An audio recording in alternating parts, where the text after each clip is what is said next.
Assalamu alaikum. Thank you, Abdurrahman, for your introduction. So I will present one of the case about multivessel disease and treating the culprit only. This is a recent case. I did it recently. It was outside BSCC. So sometimes you don't have the luxury that you have it in PCC or in tertiary center.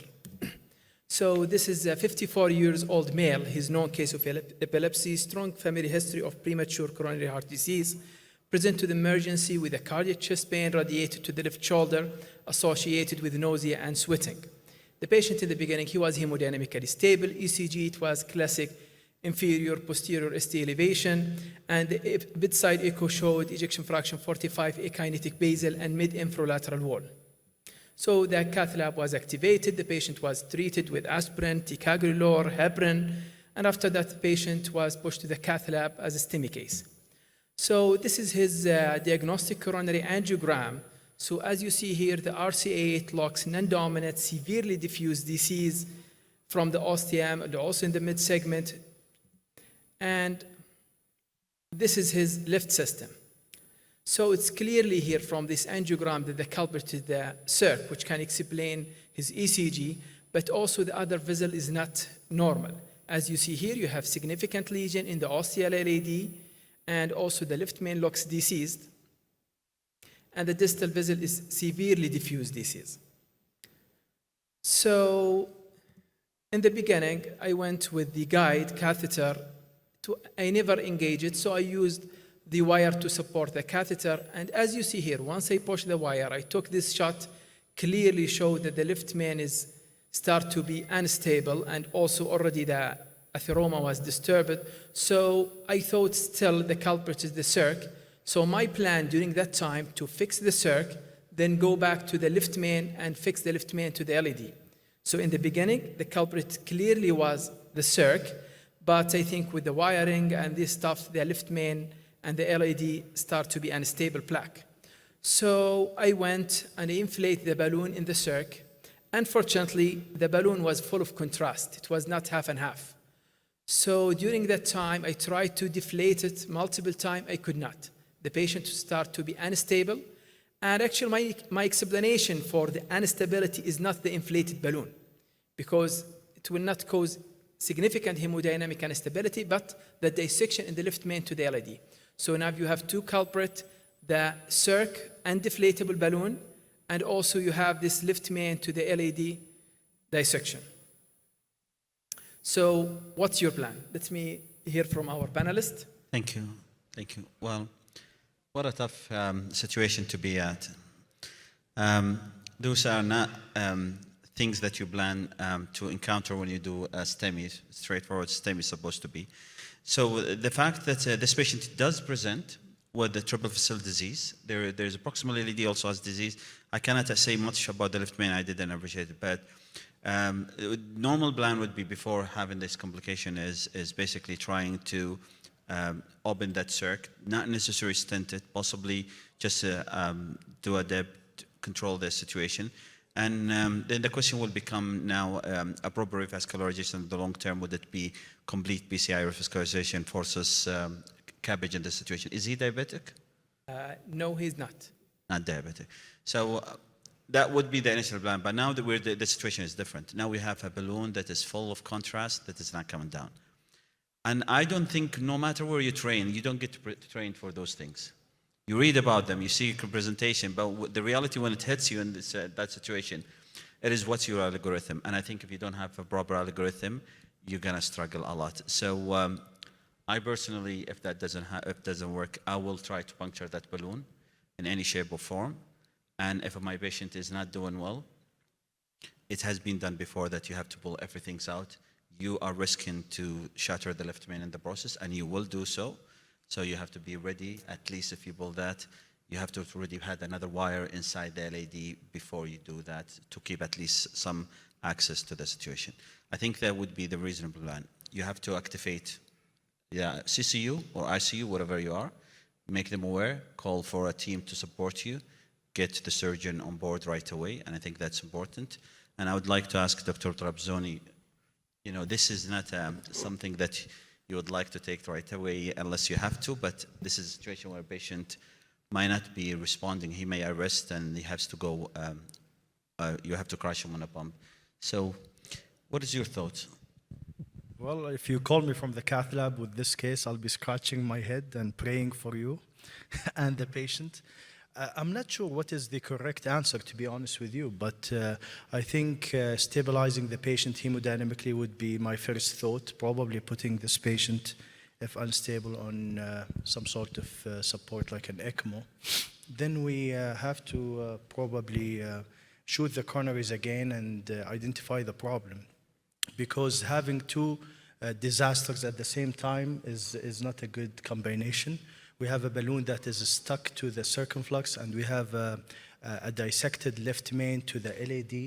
So even taking this patient to the operating room, you might face the issues of identifying the true lumen to bypass, and it's a tough situation. So I think studying further after stabilizing the patient is crucial before proceeding with any Dr. measurement. Bandar Alshehri, given your expertise in cardiac ICU, this patient is clearly going downhill, is going south, and he might arrest soon. So in terms of bridging this patient or trying to support this patient until a plan is concocted and executed, what do you think we do sometime in terms of managing those patients, and you think the appropriate direct therapy in those patients in terms of support?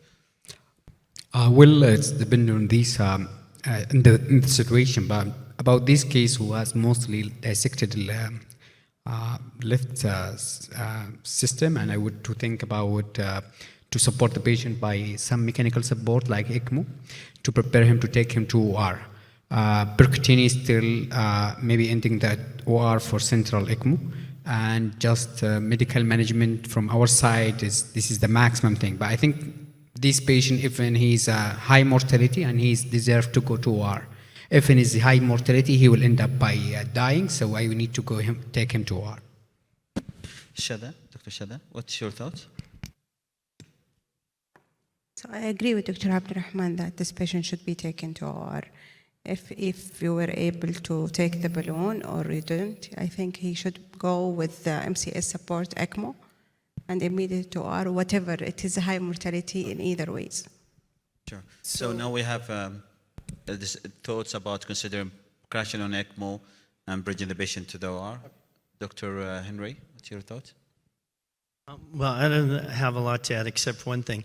It's not just two culprits, it's three, because the right was terrible, severe disease as well, right? So potential ischemia for that. Why don't we see what you did? Sure. Why not what again? I did not hear. Yes. So they want to see how you manage that case. Okay. So go ahead, tell us what you Okay. have So managed. actually, for this patient, my personal opinion, if you have like this patient, we have dissection in the left main and LAD, and the circ is totally occluded, and you want to send your patient to the OR to fix it, or I think you will not make it, because actually the RCA is non-dominant, the left main and the LAD dissection, the LAD is totally occluded, the patient is totally, he doesn't receive any blood. He's totally, and I don't think he will make it. So I think in this situation, try to do whatever you can do to save the patient, because if you did not save him, no one will help him with that. Unfortunately, in the hospital which I did this procedure, there is no any ECMO or any mechanical support on any ampella. I thought about puncturing the balloon with the CTO wire, but as you know, now you have two wires, to the LAD and another one to the circ, and also you have the shaft of the balloon.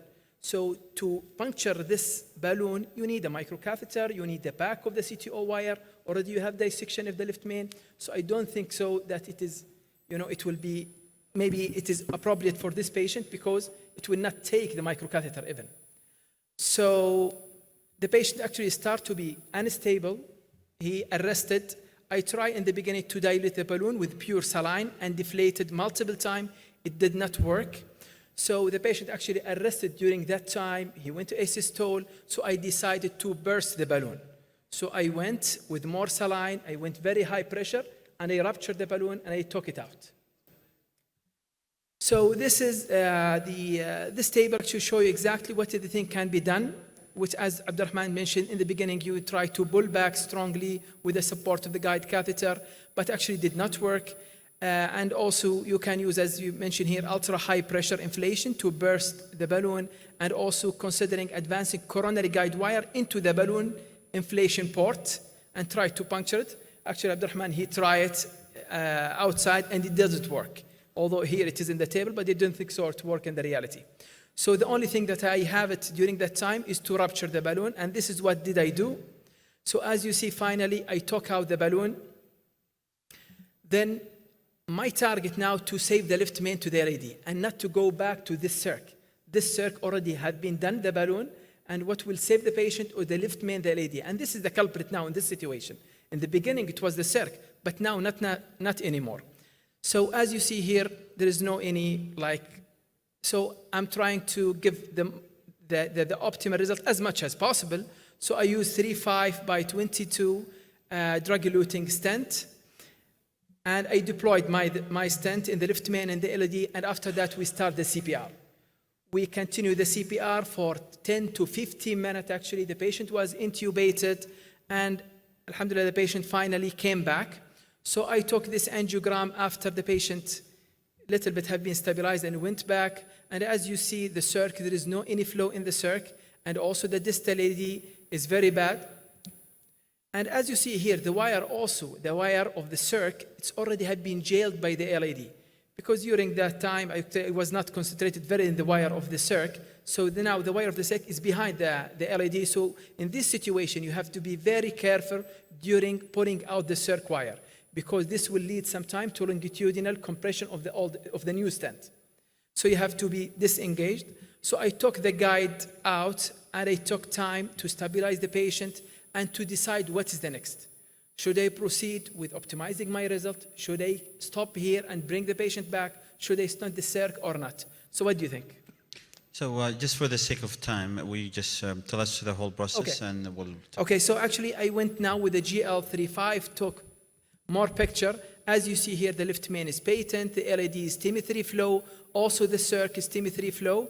So the patient now is well perfused, so I decide to stop here and to bring the patient back for optimization.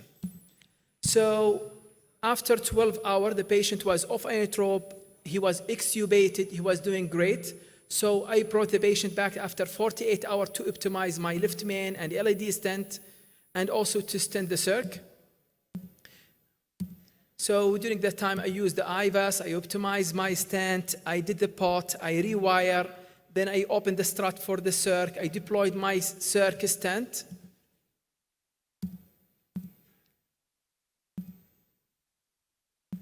After that, actually, in the mid LAD, there was a hazy lesion. I did not like to leave it, so I proceed with the stent, and I did also stent for the mid LAD. It was IVAS guided.